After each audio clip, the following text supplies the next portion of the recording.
네, 고용환의 평양현미경 시작합니다. 이번 주 살펴볼 아이템이 몇 가지가 있는데요. 우리 고용환 특보님께서는 제일 먼저 요거를 좀 다루자고 하셨어요. 얼마 전에 우리가 제주도에서 고체 연료 기반 위성을 발사를 했습니다. 이게 어떤 의미를 갖는 것인지, 지난번 북한이 군사정찰 위성, 이게 뭐 궤도에, 정상 궤도에 진입을 했다. 뭐 거기까지는 확인이 됐는데, 그것과 어떤 차이를 갖고 있는 것인지, 요거부터 먼저 얘기를 한번 시작해 봤으면 좋겠습니다. 그러니까 지난 4일 제주도 중문 앞바다 4km 앞에 저렇게 저 그림에 나오는 것처럼 네. 저 바지선이라고 그럽니다. 평저선이라고도 하는데 평평한 데다가 고체 연료 저 운반체를 놓고 발사를 했는데 저게 위성을 궤도에다 올려놨어요. 결과적으로.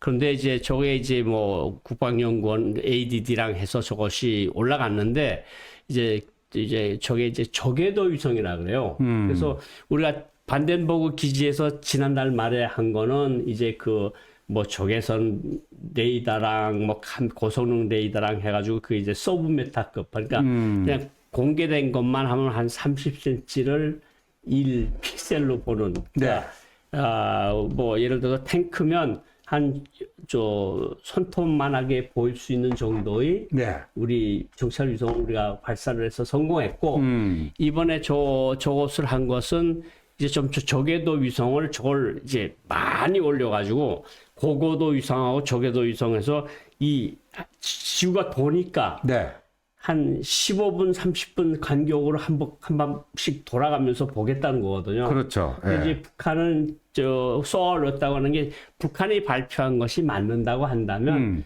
1시간 반에서 2시간 사이에 한 바퀴씩 도는데 해상도는 한 3m급이고 3m. 3m급이면 3m를 한 개 전미로 인식을 하니까 아마 화물 트럭 같은 거 가도 아마 요 개미 한 3분의 1만한 그런 것으로 인식이 될 겁니다. 저 사람들이 말하는 것이 사실이라고 한다면 그런데 이제 우리는 30cm니까 거의 10배 정도, 10배 정도로 그런 건데, 저게 이제 우리가 이번에 쏜 게 이제 1단, 2단, 3단은 고체 연료를 썼고 4단은 액체 연료를 썼대요. 그런데 이제 발표한 거 보면 2025년까지 1단, 2단, 3단, 4단을 몽땅 고체 연료를 하겠다. 이거는 아무 때나 갖다 놓고 쏴도 그냥 진입해서 쏘면 되거든요. 근데 이제 지금 북한이 뭐 화성 뭐 17이니 뭐니 하는 건 액체 기반이거든. 액체 기반. 그러니까 이걸 진입하고 여기다 갖다 액체 연료를 넣으려면 우리 정찰 위성이나 미국 정찰 위성이 포착이 되는 거잖아요.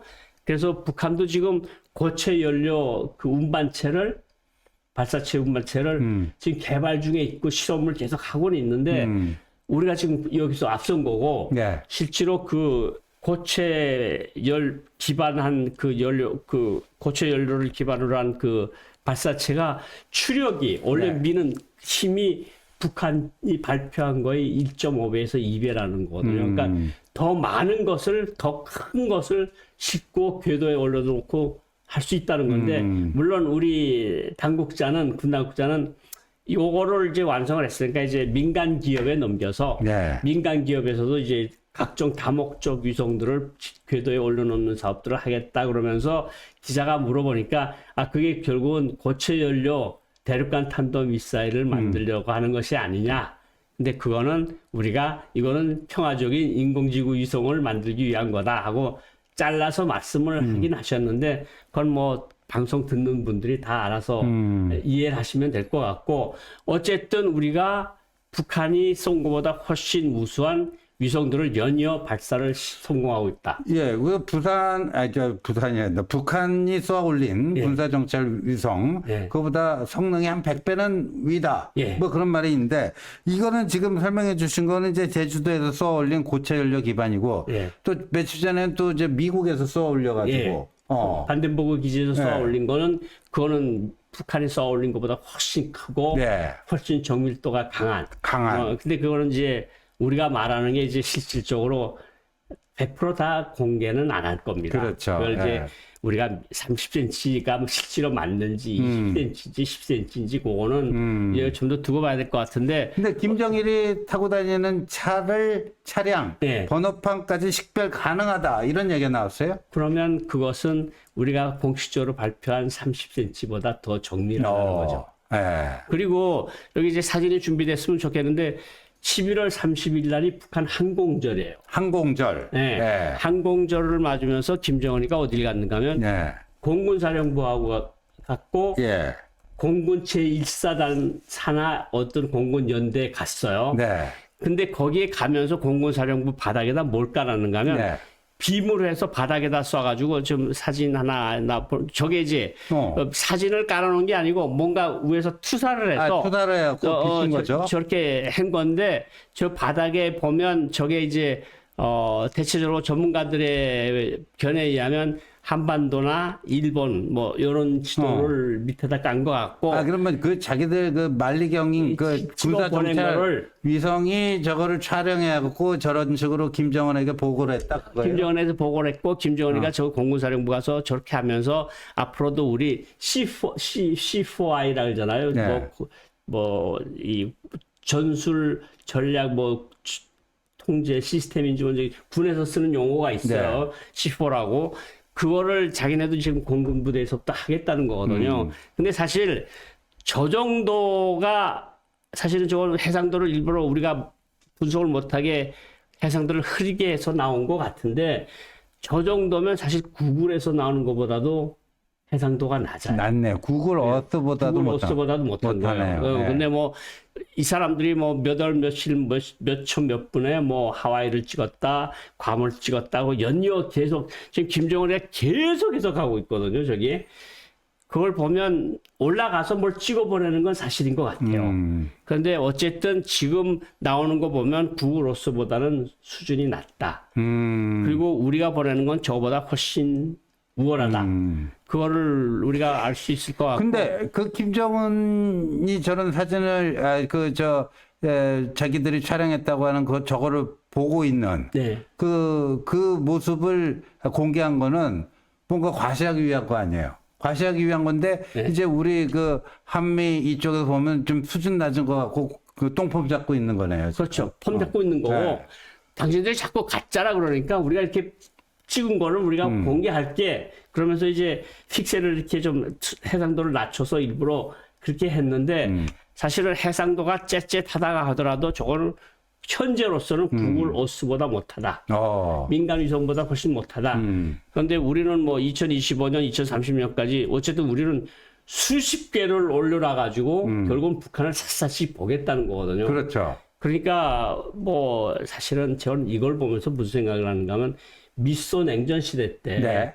결국은 미국이 스타워즈를 하면서 소련이 그걸 따라하겠다 그러다가 결국은 제풀에 무너진 거 아니에요. 그렇죠. 그러니까 뭐 레이건 대통령이 내놓은 스타워즈를 해서 우리가 뭐 러시아 위성을 다 격출하고 뭐 위에서부터 모든 것을 다 보면서 결국은 러시아 군사력을 무력화시키겠다고 네. 하니까 북소련이 그것을 따라가겠다고 가다가 결국은 무너진 거 아니에요. 나는 그렇죠.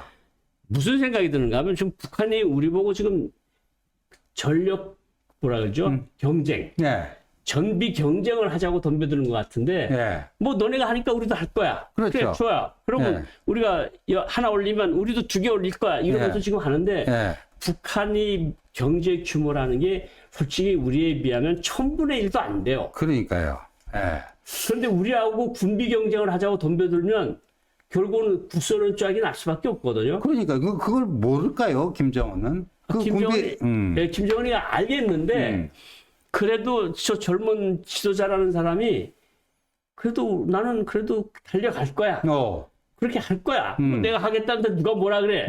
그러면서 뭐 저 바닥에다 공군사령부 바닥에다가 뭐 저렇게 깔아놓고 뭐 저렇게 과시하고 그러는데 어쨌든 뭐 정 원하면 군비 경쟁 한번 해보죠. 그 그렇죠. 얘기를 한번 보죠. 뭐. 그러니까. 우리가 지금 1년에 지금 수출입 하는 게 지금 몇 조 달러까지 그러니까요. 이루는데 네. 저거 지금 1년에 지금 수출입이 그냥 6, 7억 달러밖에 안 되는 나라가 네. 우리한테 덤벼들고 저렇게 하자 그러는 게 참 우습긴 한데 뭐 그것도 사실은 미국하고 소련하고 군비 경쟁할 때 미국이 의도가 다 있었거든요. 사실 스타워즈라는 게 약간 그 좀 개념이 불명확한 것은 틀림없었어요. 그럼에도 불구하고 러시아를 자극을 시킨 거거든요. 그렇죠. 자극시킨 거죠. 우리 위성들을 다 파괴하고 우리를 그냥 맨눈 봉사로 만들겠다고 그러면서 러시아가 소련이 그렇게 덤벼들었다 결국은 농업이 망가지고 경제가 망가지고 이러면서 결국은 95년도부터 고르바초프가 올라가서 결국은 뭐 85년도 고르바초프가 올라가서 90년대 초반에 벌써 러시아가 무너지는 거거든요. 뭐 저렇게 하려면 하자고 그럽시다. 뭐 자기네 하겠다는데 뭐 우리가 뭐 저 북한 우리 말 듣는 것도 아니고. 그렇죠. 그래서 여기서 여기 한 가지 조금 더 말씀드리고 싶은 게 뭐냐면 우리 그 정부 당국이 뭘 발표했는가 하면 북한이 우리의 방산 업체들의 네. 보안망을 뚫고 예, 들어와서 해킹을 했다. 예술영화 230편에 해당하는 1.2 테라바이트 용량의 방산 기술을 빼갔다. 예. 예. 테라바이트면요. 그러니까 요 조그만 게 1바이트입니다. 그 영어 글자 한 글자가 여기 1024바이트가 1kb고 네. 1024kb가 1GB고 네. 이런 식으로 올라가서 옛날에 우리 외장 하드 네. 1기가짜리들, 2기가짜리들 많았거든요. 그거 1000개짜리 분량의 그거를 방산 해킹을 문자를 했다. 우리 걸 도망을 도둑질을 해갔는데 네. 우리가 역추적을 해보니까 네. 평양시 보통강구역 유경동에 있는 IP 주소가 나온 거예요. 근데 유경동이라면 어떤 건가 하면 그 105층짜리 유경호텔. 유경호텔. 네. 정말 1985년도부터 건설해놓고 아직도 완공을 하지 못하고 대형 선전판으로 써먹는 그 유경호텔이 있는 데가 유경동입니다. 그 공사 중단된 지 공사 몇십 중단되고 그것이 자꾸 이렇게 예. 기울어지고 있어요. 지표 공사를 잘못해서 이게 기울어지고 있는데 그 벽면을 LED로 다 치장을 하고 거기다가 뭐 온갖 그 자기네 선전구호를 내오는데 여기에 정보기술총국이랑 이런 IT 기업들이 주변에 있거든요.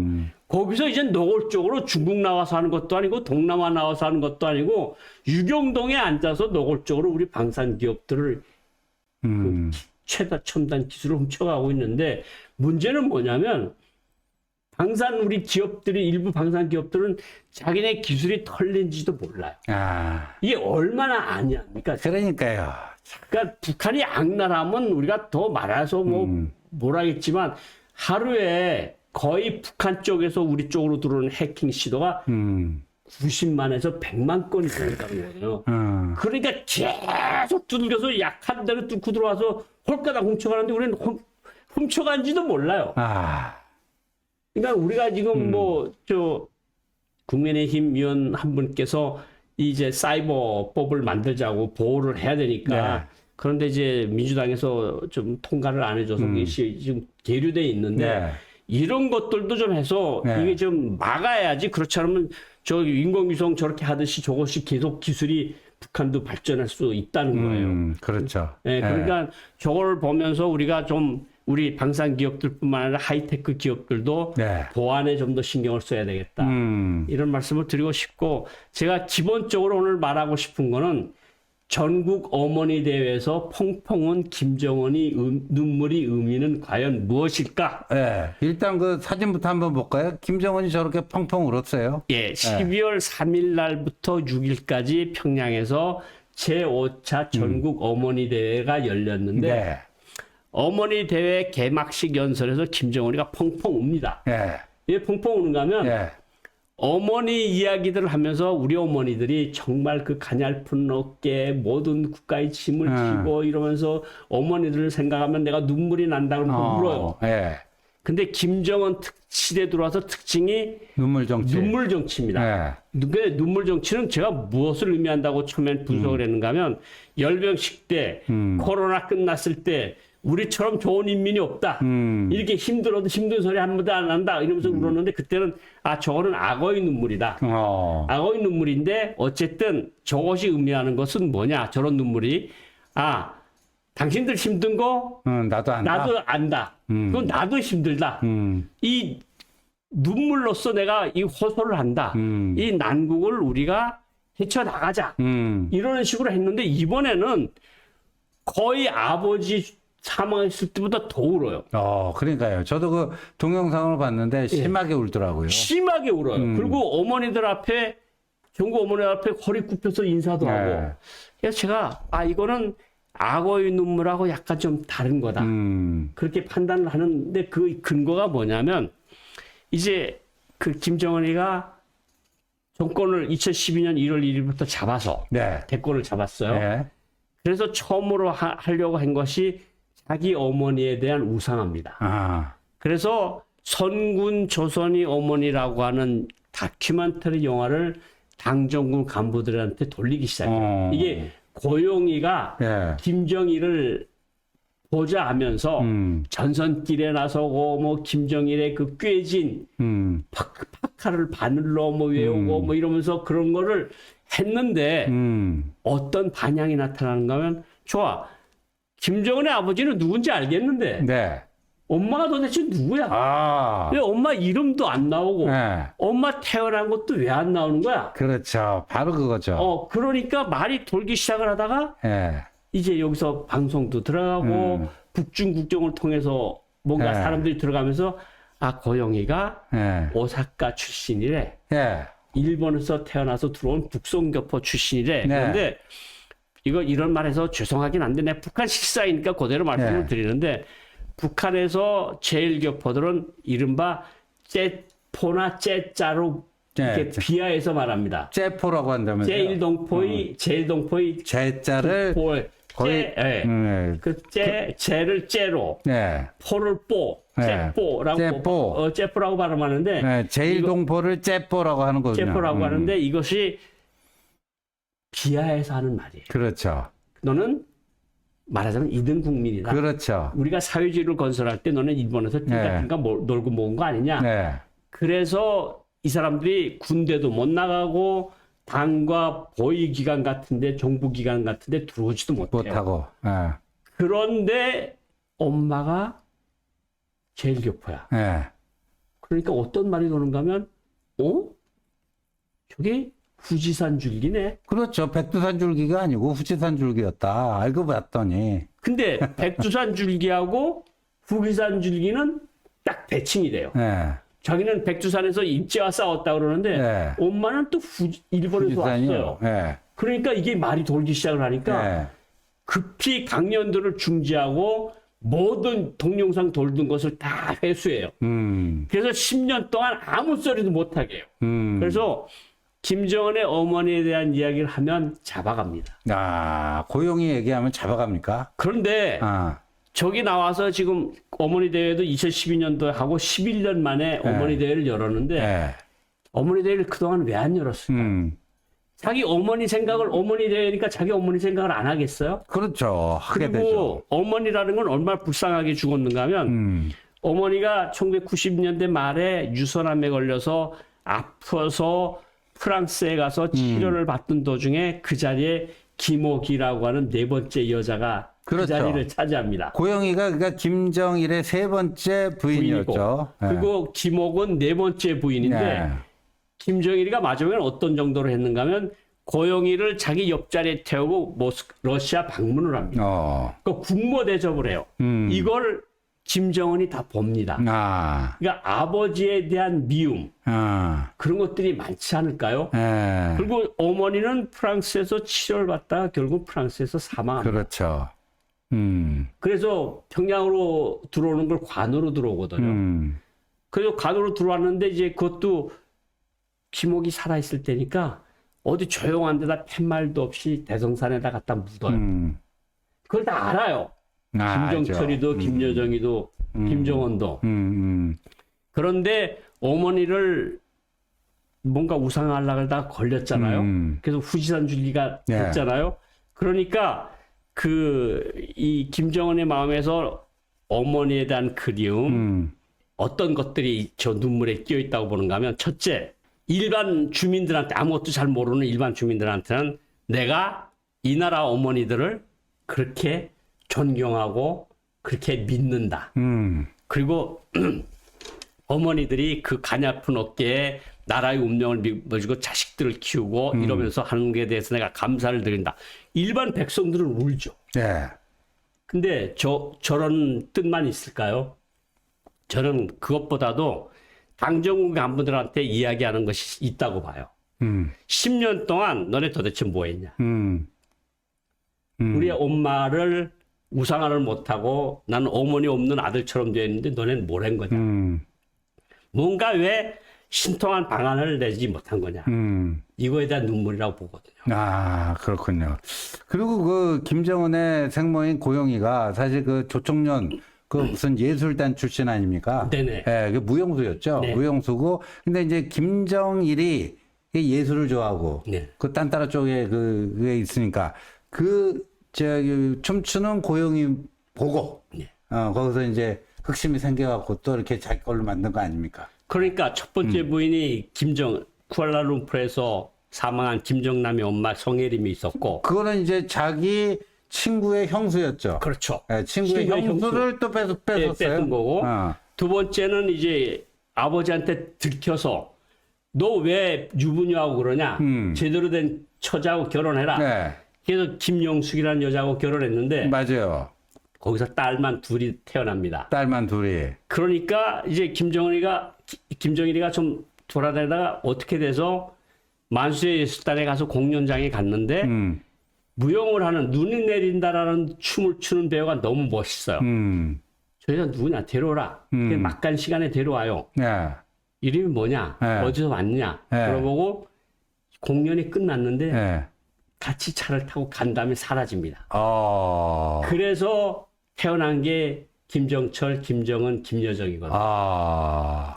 그런데 이게 뭐 김정일로서는 뭐 최일교품 어때 뭐 내 마음에 드는데 그래서 네. 같이 그러니까 그렇죠. 그렇게 살던 여성인데 이걸 뭔가 멋있게 만들려고 해버리니까 이게 잘 안 되는 거예요.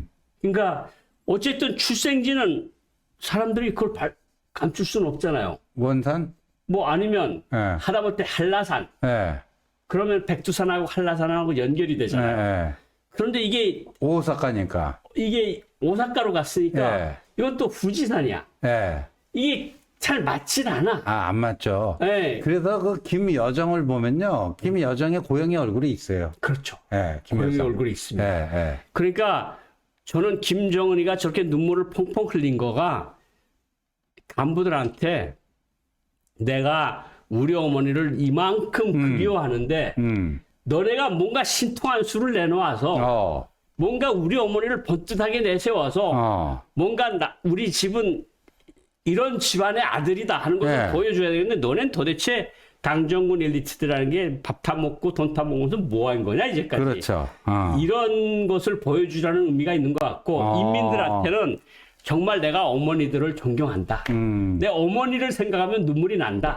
그러면 일반 사람들 보는데 저 어머니 생각도 많이 나시나 봐. 그리고 우리 어머니들을 존경하나 봐. 이런 것들이 여러 가지 저 동영상을 몇 번을 봤는데 예. 눈물이 펑펑 쏟아져요. 저거는 예. 악어의 눈물 같지가 않다고요. 예, 그러니까 예. 저거는 엄마를 그리워하는 그 모습이 그대로 나온다. 예. 그리고 총체적으로 말씀드리고 싶은 건 뭐냐면 김정은이 우울증에 걸렸나? 우울증에 걸리면 이 감정의 기복이 심해져 심해진 갖고 거죠. 그러니까 자기도 주체하지 못한 눈물 같은 것들이 나오죠. 그러니까 예. 전번 방송하고 연이어서 말씀을 드리면 어쨌든 딸을 10살짜리 딸을 내세우는 것도 이상하고 네. 그래서 또 거기다 당 제1비서직을 신설한 것도 이상하고 네. 그리고 여자인데도 불구하고 자기하고 똑같은 가죽 잠바를 딱 입혀가지고 공군사령부 나타난 것도 이상하고 그런데다 갑자기 또 저렇게 뭐 어머니 소리를 자꾸 하는 거 보니까 그것도 이상하고 그러니까 여성들을 자꾸 내세우는 듯한 모습을 보이는 거거든요.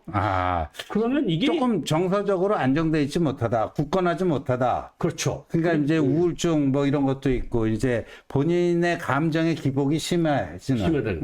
그러니까 뭔가 건강에 문제가 있고 그러니까 국정원이 발표한 거면 졸피뎀이라고 하는 강력한 수면제를 유럽에서 그것에 대해서 수소문하고 다녔다는 걸 보면 이것도 뭔가 김정은 건강하고 연관이 있고 그렇네요. 감정의 기복도 심하고 딸을 이제 10살밖에 안 나고 자기는 40살도 안 되는데 후계를 강력하게 암시하고 예. 그러면 도대체 평양에서 무슨 일이 벌어지고 있고 저 사람한테는 도대체 저렇게 눈물을 흘리고 할 정도로 뭐가 저렇게 가슴 아픈 사연이 도대체 많은 거야.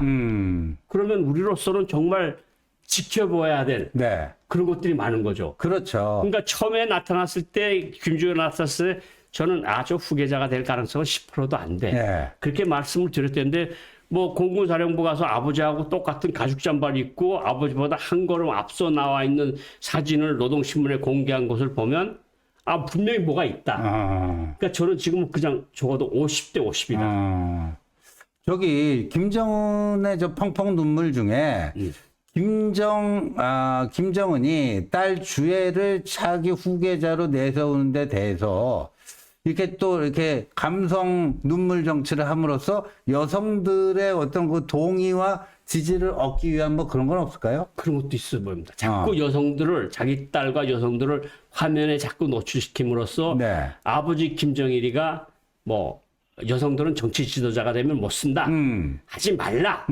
그랬던 것을 희석시키려는 움직임이 노력이 아닐까. 그래서 여기까지 가면 또 한 가지 더 날개를 치는 것이 과연 그러면 아들이 없을까? 글쎄요. 아들이 없나? 예. 그러니까 여러 가지 상상들이 나가는데 예. 어쨌든 우리 조태영 안보실장님도 예. 그런 말씀하셨어요.